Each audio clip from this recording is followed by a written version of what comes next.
All right, so one more time. Let's try the one-handed tie. The one-handed tie again. I do everything primarily. I'm right-handed, but I'm going to do a lot of tying with my left hand. It's just the way it works out. So most of you righties are probably going to try to tie with your left hand. Right hand is going to stay relatively still, so I hold a little bit of tension on the right side. And everything I do is going to be on this left side. See if I can keep something still here. Part of it is getting used to holding everything the right way. So what I typically do is hold my fingers this way, so two ends, and I wrap it around left. The idea is to create what I call the 7. You see this goes from here and down, creates like the number 7. I allow a ton of space here. I allow this gap here, so everybody wants to hold things like this, and like you're going to drive something. The idea is, this is finesse, this is an art. I separate it, you got a person walking, look, and I separate it.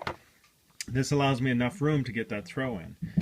And so what I end up doing is holding this up tight, and so I end up bringing this up, and I hook my index finger over it, but my index finger is going to do all the work. I'm holding my right hand steady, I hook and go under and around and bring it through.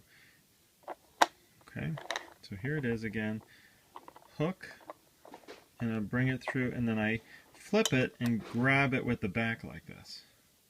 So I'm using actually the back of my hand to grab it and pull it through.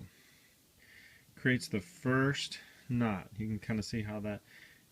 So now that I'm holding it like this, I pull it away and I take my top 3 fingers, or the last 3 fingers, the middle ring and little finger, lay it on top and roll into it.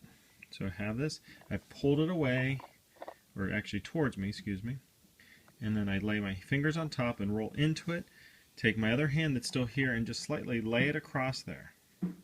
So now I have 2 tracks, this one rolling this way, this one laying across here. Now I'm going to take my middle finger, hook one side, and roll around the other. See how I did that? On top, roll across, hook, roll.